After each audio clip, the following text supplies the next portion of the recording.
Attention famille, voici un jeune béninois qui a vendu son meilleur ami dans un secteur ghanéen juste pour pouvoir gagner des marchés. Histoire vraie, l'affaire se passe au Ghana.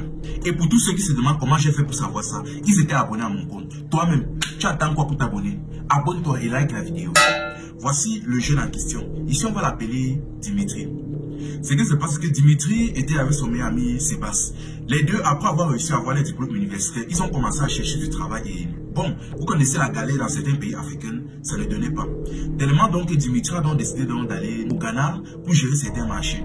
Arrivé donc au Ghana, il a donc commencé un peu à travailler, ceci, cela. Sauf qu'à un moment donné, il a rencontré un monsieur extrêmement riche. Quand le monsieur l'a vu à distance, il s'est approché de lui, ils ont commencé à se côtoyer, à discuter. Et il a dit franchement, toi, je t'apprécie beaucoup. Tu es très honnête dans ce que tu fais. Tu travailles, tu es posé, tu ne déranges pas. Franchement, tu vas aller loin. Si tu es d'accord, on peut changer nos contacts, ceci, cela, et je peux changer ta vie. Sans donc hésiter, il a donné son numéro donc au Ghanéen, vu qu'il avait l'air d'un homme d'abord riche de base. Dès qu'il a changé son numéro, ils se sont laissés. Et quelques temps plus tard, il a appelé, ils se sont donné rendez-vous. Il dit que dans 3 semaines, il faut qu'on se voit. Les 3 semaines se sont donc écoulées et il a rappelé le monsieur, ils se sont retrouvés quelque part. Il a causé avec le type, il a dit franchement, comme je t'avais dit la dernière fois, j'aime beaucoup ta manière de faire. Tu es honnête, tu ne déranges pas, tu n'es pas malhonnête, c'est cela et tu as une bonne étoile. Écoutez bien ce qu'il a dit. Vous voyez souvent les gens qui parlent souvent en parabole. Il a dit, tu as une bonne étoile et j'ai un don pour savoir ça. Donc si tu es d'accord, on peut traiter ensemble, je te mets dans mes choses, tu commences aussi à gagner de l'argent. Il a dit, il n'y a pas de problème. Même si vous me mettez dans le gros, je vais seulement entrer. Où je suis là, même ma vie ne donne pas. Et que, ok, ça c'est très bien. C'est pour ça même d'abord de base que je t'ai apprécié. Bon, mais le problème est que dans les choses là, la confiance prime beaucoup. Donc, pour être sûr que tu sois quelqu'un de confiance, si tu es d'accord, on va d'abord retourner au Bénin. Je vais d'abord un peu étudier, voir dans quel cadre de vie tu es, pour voir si je peux te faire confiance. Il a dit, il n'y a pas de problème. Le gars était un peu surpris et surtout que sa manière de faire était bizarre, mais il a accepté. Ils sont donc descendus donc au Bénin et une fois au Bénin, donc, il a donc profité, donc il a appelé donc son meilleur ami. Avec, il a eu à fréquenter tous ses examens, Sébastien. Il a appelé Sébastien, ils sont retrouvés dans un snack bar et le monsieur, le Ghanéen en question était assis de côté. Il les a vus en train de discuter et quand il a vu les gars en train de discuter, il s'est rendu compte que les gars avaient l'air très proches, donc ils avaient l'air d'avoir une forte amitié. Dès qu'il a vu ça, il a dit ok. À la fin donc, du rendez-vous, donc, ils se sont laissés. Et là maintenant, de côté, donc, il a tiré le jeune Dimitri, il a dit, mais franchement, je t'ai vu avec ton ami là, j'ai vu qu'apparemment vous entendez bien. Il a dit que oui, on s'entend merveilleusement bien. On a grandi ensemble, on a vécu ensemble, on s'est soutenu ensemble. Enfin bref, la relation est parfaite. Il dit que ok. Tu sais quoi, on va aller rencontrer des amis et on va discuter avec eux à propos de la petite chose dans laquelle je voulais t'intégrer. Il a donc donné rendez-vous à Dimitri dans un hôtel où il avait plusieurs de ses hommes. Je précise bien. À aucun moment, il n'avait encore su que le monsieur essayait de lui faire intégrer une secte. Je précise d'abord. Et ce détail est très important pour la fin. Il est donc arrivé dans cet hôtel-là. Il a dit que bon, tu sais, on va te mettre dans nos choses comme on t'a promis, ceci, cela. Tu vas gagner énormément d'argent. Tu vas changer ta vie. Mais dans nos choses, comme je t'ai expliqué la dernière fois, la confiance est prime. Donc, il va falloir qu'on prenne en témoin quelqu'un à qui tu as extrêmement confiance. Quelqu'un à qui ne peut pas te trahir. Quelqu'un avec qui tu... Un peu comme ton ami, quelqu'un avec qui tu as grandi et tout. Qui ne va absolument jamais te trahir. Là, ils lui ont dit quelqu'un, ils ont parlé de quelqu'un en témoin, mais en réalité, c'était plus comme un sacrifice. Mais lui, il comprenait le mot témoin. Et maintenant, donc, pour noyer ses yeux, ils ont dit non, c'est juste que s'il arrive que peut-être tu gardes nos choses, tu veux fuir avec l'argent, on va l'utiliser lui peut-être pour te retrouver des choses comme ça. Il a dit, ah non, il n'y a pas de problème. De toute façon, je ne suis pas malhonnête. Il a donc fait appel à son ami. Son ami, donc, sans hésiter, vu que c'est son meilleur ami, il est venu. Il a dit, bon, ce qui se passe, c'est que je suis en train de gérer un contrat avec eux là. Et... Sauf que là, il me faut un témoin. Il a dit qu'il n'y a pas de problème. On l'a donc amené, donc, on a dit que bon, on a donné dans le stylo à son ami. On a dit que tu vas signer le papier. Il dit que, mais signer comment? C'est seulement là pour, comme témoin. Il dit que non. C'est que c'est pas que tu dois signer pour attester que tu es là comme témoin. Donc, tu te tiens garant de sa réussite. Le gars n'a pas trop compris le mot garant de sa réussite, mais. Comme on dit souvent que l'école est bien, il a aussi signé le contrat comme ça. Il n'a même pas cherché à lire. Il a donc signé et il est parti. Dès qu'il est parti, donc il a dit ok, c'est bon. Il a dit que maintenant on va te mettre dans nos choses. Ils ont amené donc Dimitri dans un lieu, ils ont commencé à faire les rituels sur lui. Et c'est après que...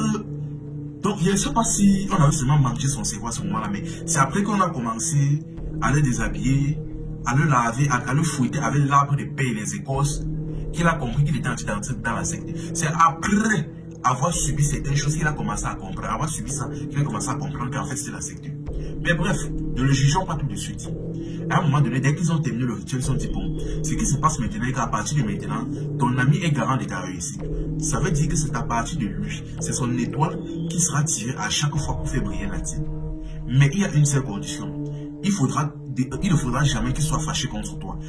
Tu ne devras jamais le décevoir. Jamais vous te gâter avec lui. Tu devras toujours le rendre heureuse. Peu importe ce qu'il te demande, tu devras lui donner. Mais il ne faudra jamais qu'il se marie. Il ne faudra jamais qu'il y ait d'enfants. À chaque fois, il pourra faire ce qu'il veut avec des femmes, ou des femmes comme il veut, mais il ne pourra jamais enfanter. À chaque fois qu'il va passer sur une femme, il va la rendre stérile mystiquement sans savoir. Donc de ce côté-là, tu es sécurisé. Et ce n'est que comme ça que tu seras, donc que tu auras tout ce que tu veux. Mais à chaque fois qu'il te demande quelque chose, tu devras donner. Tu ne dois jamais lui refuser quelque chose. Sinon, tu vas partir. Il dit qu'il n'y a pas de problème. Après avoir fait le rituel, donc, vu que lui faisait dans le génie civil, il a commencé subitement à gagner des marchés. Les clients venaient à lui. Il n'avait même plus besoin de faire du marketing, de la publicité. Les clients venaient naturellement à lui. Rien donc, il n'investait plus dans les publicités ou quoi que ce soit. Les clients venaient naturellement à lui. Donc, sa vie a commencé à s'améliorer de jour en jour. C'est ainsi donc qu'il entre déjà, il devient subitement millionnaire.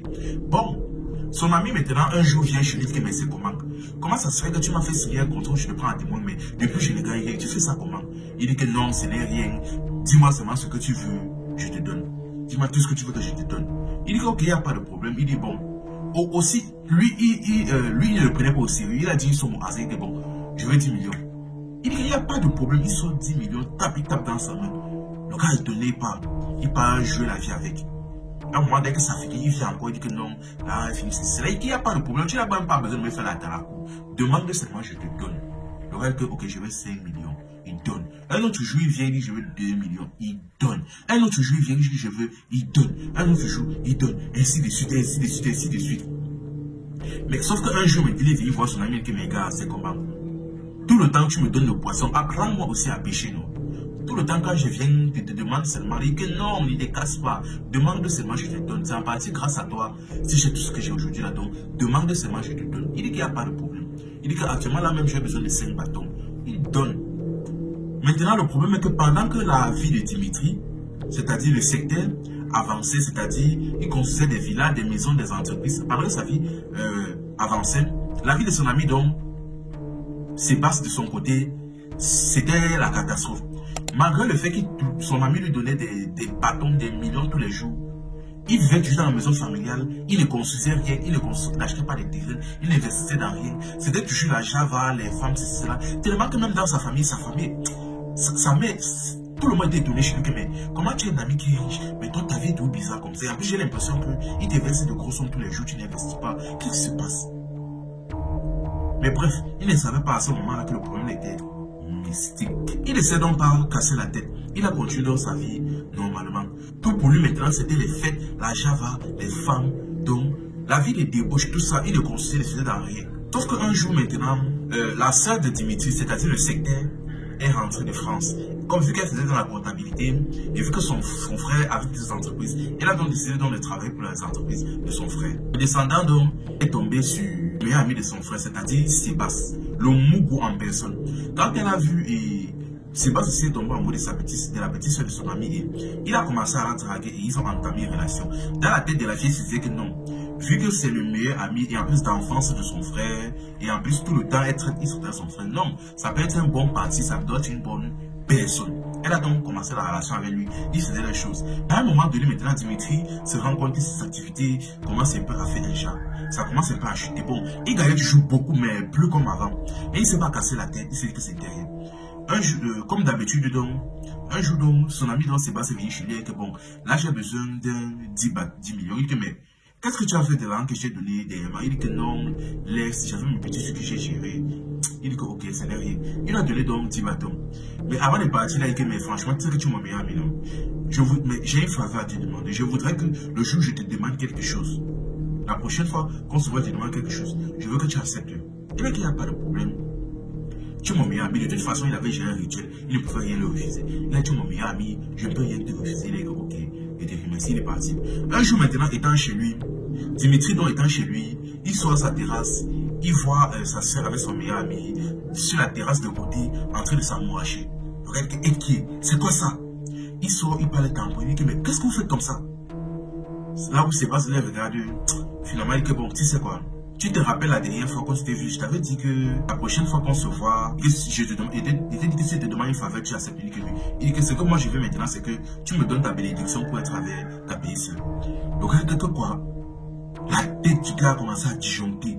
Et son corps a commencé à vibrer. Il s'est assis comme ça. Il a commencé à transpirer. Sa sœur lui regarde. On dit, mais qu'est-ce qui t'arrive? Tu m'as demandé la bénédiction de ta sœur. Comment tu fais comme si je voulais se marier la vendre? Le gars s'assoit. Il dit que non, ce n'est pas ça. Il dit que c'est mauvais, c'est très mauvais. Il dit que mais comment ça? Parce que ce qui chauffait dans la tête de son ami est que déjà de un, il ne pouvait rien lui refuser. Il avait signé le pacte. Le rituel disait aussi qu'il ne devait à aucun moment épouser une femme. Sinon, ils allaient partir. Si vous comprenez un peu ce qu'elle veut dire par là. Donc, il était dans un dilemme. S'il refuse, il die. S'il accepte et que telle l'épouse, il die. Aïe, aïe, aïe. Le diable est rusé. Il s'est assis comme s'il est que bon. De toute façon, je ne peux rien te refuser. Si tu veux la bénédiction de ma soeur, il n'y a pas de problème. Tu as la bénédiction de ma soeur. Mais le problème est que, comme tu vas l'épouser là, soit c'est moi qui l'assumer. Parce que, en l'instant où tu vas l'épouser, toi et moi allons mourir. Et elle sera stérile à vie. Et elle ne pourra plus jamais se marier. Elle sera condamnée au célibat. Il dit que, mais sa soeur commence à trembler. Il dit que, mais comment ça, qu'est-ce que tu racontes? Il a que non, il a voulu laisser. Il a que non, pardon. Ne mets pas le sel après tu. Pardon, parle. Qu'est-ce qui se passe? Raconte, explique. Après donc l'avoir mis la pression, après l'avoir secoué, il a finalement décidé de parler.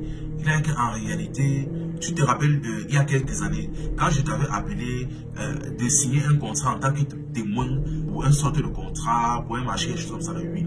Il dit qu'en réalité, ce n'était pas pour un marché.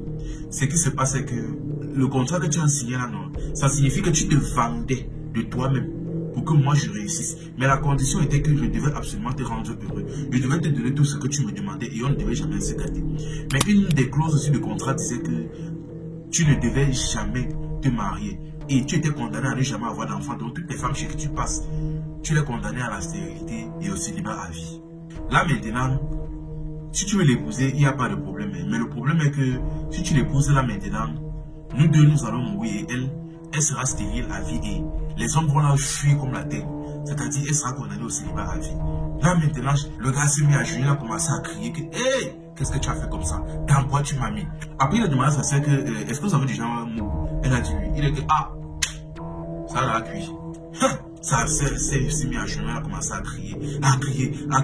Dès qu'elle avait déjà un mot avec le gars, elle était condamnée à la stérilité.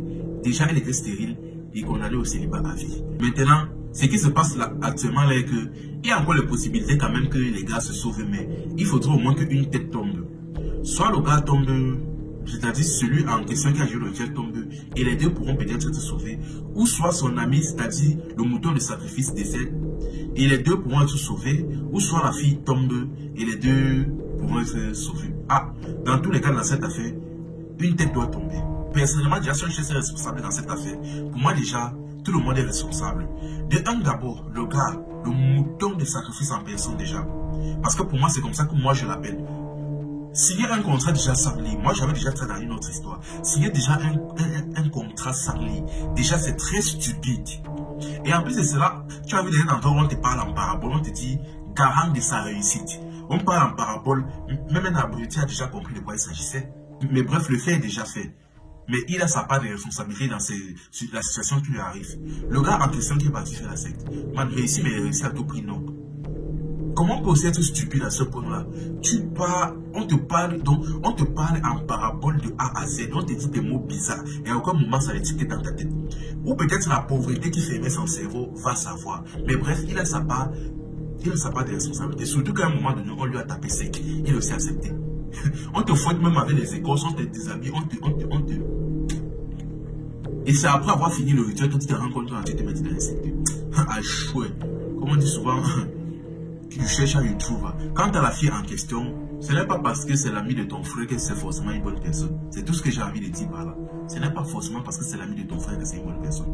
Moi, le seul truc que j'ai dit là-bas, et le fait que tu pars Mougou, vous n'êtes ni marié ni rien, vous partez seulement Mougou là, tu t'attends aussi à quoi? Tu n'as pas de responsabilité.